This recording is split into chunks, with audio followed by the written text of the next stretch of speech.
देवउठनी एकादशी की रात ये 3 काम अगर कर लिया, यकीन मानो जीवन में कभी भी गरीब नहीं रहोगे। श्याम भक्तों, शास्त्रों में कहा गया है, जो भी व्यक्ति देवउठनी एकादशी के दिन ये 3 काम कर लेता है, उसके जीवन से दरिद्रता, कष्ट, अशुभता, परेशानी हमेशा के लिए खत्म हो जाती है।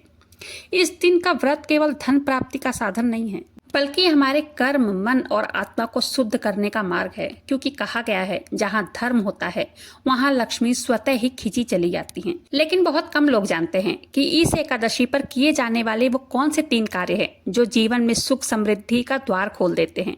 आज की वीडियो में हम जानेंगे कि वो 3 कार्य कौन कौन से हैं। संपूर्ण जानकारी के लिए वीडियो पर अंत तक बने रहें और वीडियो पसंद आए वीडियो को लाइक कीजिएगा। अपने ही चैनल मैजिक उपाय को सब्सक्राइब जरूर से कीजिएगा। बाबा श्याम नाम का जयकारा दिल से लगाइएगा। श्याम भक्तों, सबसे पहले हम जान लेते हैं देवउठान एकादशी इतनी महत्वपूर्ण क्यों मानी जाती है। इस दिन भगवान विष्णु 4 महीने की योग निद्रा से जागते हैं, जिससे वो सृष्टि का कार्यभार फिर से संभालते हैं। इसके बाद से ही शुभ कार्य और मांगलिक कार्य जैसे विवाह, गृह प्रवेश, मुंडन की शुरुआत हो जाती है। और आज ही के दिन बाबा श्याम का जन्मोत्सव भी मनाते हैं। इस दिन व्रत करने से सभी पाप नष्ट हो जाते हैं, पुण्य बढ़ता है और सुख समृद्धि की प्राप्ति होती है। साथ ही आज ही के दिन माता तुलसी का शालिग्राम भगवान से विवाह होता है। इसलिए देवउठान एकादशी बहुत ही विशेष महत्व रखता है सभी के लिए। चलिए अब जान लेते हैं देवउठान एकादशी की दिन कौन से वो 3 काम हैं जो हमें कर लेने चाहिए। श्याम भक्तों, इन कामों को अगर श्रद्धा से करोगे ना, तो जीवन में गरीबी का नामो निशान नहीं रहेगा। और याद रखिए, कर्म बड़ा है, दिखावा बिल्कुल भी नहीं चलेगा, नियत शुद्ध होनी चाहिए। तो चलिए अब जान लेते हैं कि वो कौन सा काम है जो हमें करना चाहिए। पहला काम है निर्लिप्त दान, बिना दिखावे का दान। देवउठान एकादशी का दिन यही समय है निर्लिप्त दान का, ऐसा दान जिसमें ना दिखावा हो, ना अहंकार, केवल श्रद्धा और भाव हो। दान देते समय अपने मन में ये भाव रखें, ये मैं नहीं दे रहा, ये प्रभु मुझसे किसी और तक पहुंचा रहे हैं। यही भावना असली दान की पहचान है। दान करते समय सबसे पहले अपने मन को शुद्ध कीजिए, अहंकार और अभिमान को त्याग दीजिए। ये मत सोचिए कि मैं किसी की मदद कर रहा हूँ, ये सोचिए प्रभु ने हमें किसी के काम आने का अवसर दिया है, मौका दिया है। ठीक है, यही सोचकर दान को देना है और यही सोच दान को पवित्र बनाती है। इस दिन दान के लिए सबसे शुभ महत्वपूर्ण जो चीजें हैं, अनाज, कपड़े, तिल का तेल, घी, दीपक और सबसे महत्वपूर्ण जो है वो तुलसी का पौधा है। अनाज किसी का भूख मिटाता है, कपड़ा किसी का सम्मान लौटाता है और देवउठान एकादशी के दिन तुलसी के पौधे का दान से बढ़कर कोई दान ही नहीं है। तुलसी का पौधा देवउठान एकादशी के दिन दान करने से अत्यंत पुण्य मिलता है। इस दिन किया गया दान व्यक्ति के जन्मों की दरिद्रता भी खत्म कर देता है और सुख समृद्धि लाता है। तो आज के दिन तुलसी का पौधा जरूर दान कीजिए। एक बात हमेशा याद रखें, दान का मतलब दिखाना और बताना नहीं होता। दान का असली मतलब गुप्त रखना होता है। किसी के सामने ये मत बताइए कि आपने क्या दिया है किसको। जितना अगर गुप्त दान होगा, उतनी जल्दी उसका फल मिलेगा। दान करते समय मन में ये प्रार्थना कीजिए, हे प्रभु नारायण, माता लक्ष्मी, हारे के सहारे, जो मैं दे रहा हूँ वो वास्तव में आपका ही दिया हुआ है।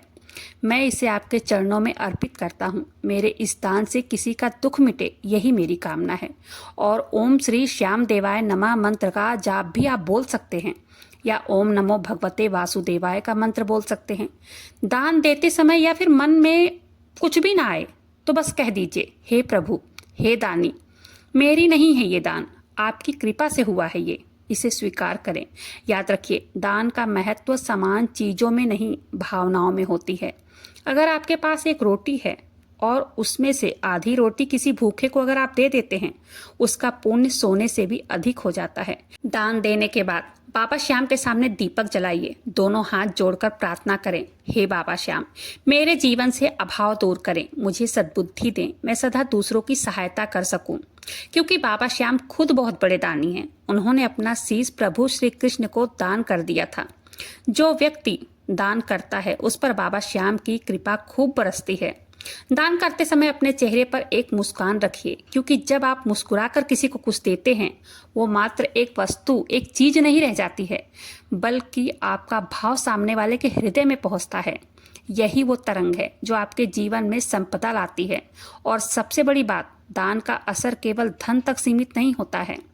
जो व्यक्ति देवउठनी एकादशी के दिन निर्लिप्त दान करता है, गुप्त दान करता है, उसके जीवन से तनाव, भय और दुर्भाग्य स्वतः ही दूर होने लगते हैं। इससे संबंधों में मिठास बढ़ती है, कर्म में तेज होता है, घर में स्थिरता आती है। इसलिए आप जब बाबा श्याम या श्री हरि विष्णु के सामने दीपक जलाएं, पूजा करें, मन में ये निश्चय कर लीजिए, आज मैं जो भी दूंगा वो प्रभु को दूंगा। मेरे हाथ केवल माध्यम हैं। देवउठान एकादशी के दिन जो दान आपने किया है वो सिर्फ किसी के भूख मिटाने के लिए नहीं है, यह आपकी आत्मा को भी तृप्त कर देता है। क्योंकि जब हम किसी के जीवन में प्रकाश भरते हैं तभी हमारा जीवन भी उजाला पाता है। इसलिए श्याम भक्तों, ये दान आप करके देखिए और देखिएगा उसी समय से आपके घर में सुख समृद्धि का प्रवाह शुरू हो जाएगा। इस उपाय से निश्चित ही आपके जीवन में परिवर्तन होगा। दूसरा काम, देवउठनी एकादशी का व्रत और मंत्र जाप, हृदय की एकाग्रता। श्याम भक्तों, व्रत और नाम जाप ये केवल पेट की भूख रोकना नहीं है, ये मन की शीघ्रता, लोभ, क्रोध और आलस्य का त्याग है। देवउठनी एकादशी के दिन सुबह जल्दी उठकर स्नान करना चाहिए। पहले अपने पूर्वजों को प्रणाम करें, फिर बाबा श्याम के सामने बैठकर संकल्प लें। संकल्प ने साफ शब्दों में आप बोलिए। बाबा श्याम से कहिए आप किस लिए व्रत कर रहे हैं। गृहस्थ जीवन में सुख समृद्धि के लिए, परिवार के भलाई के लिए या आत्मा की शुद्धि के लिए। संकल्प बोलते समय अपने हाथों को जोड़कर कहिए, ओम श्री श्याम देवाय नमः। मैं आज एकादशी का व्रत करने जा रही हूँ या जा रहा हूँ। मेरा ये व्रत बिना किसी विघ्न के संपूर्ण कीजिए। श्याम भक्तों, नाम जप का सबसे बड़ा रहस्य है एकाग्रता और निरंतरता।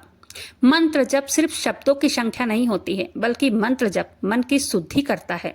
अगर आप एक संख्या निर्धारित कर लें कि आज मैं 500 या 1000 जप करूंगा या करूंगी, इससे मन पर अनुशासन लगता है, दिल में सुकून आता है, मन शांत होता है, प्रारब्ध कटता है।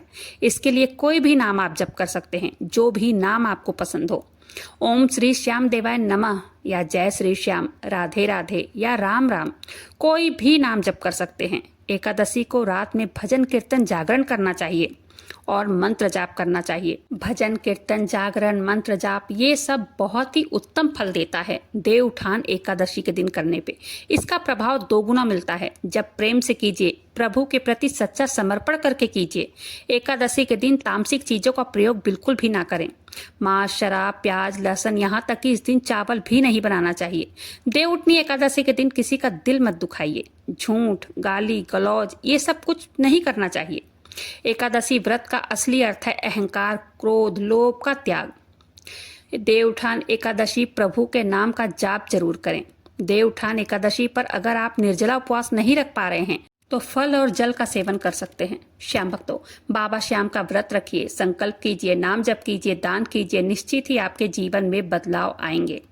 तीसरा काम है अपने मन और घर की सफाई। ये सफाई केवल झाड़ू पोछे का काम नहीं होती है। जिस घर में गंदगी रहती है वहां लक्ष्मी जी कभी वास नहीं करती हैं। और जिस व्यक्ति के मन में किसी के लिए द्वेष, जलन, नफरत की भावना रहती है ना, वो कितना भी पूजा पाठ करता है, कितना भी उपाय कर ले, कितना भी नाम जाप कर ले, कभी सफल नहीं बन पाता है।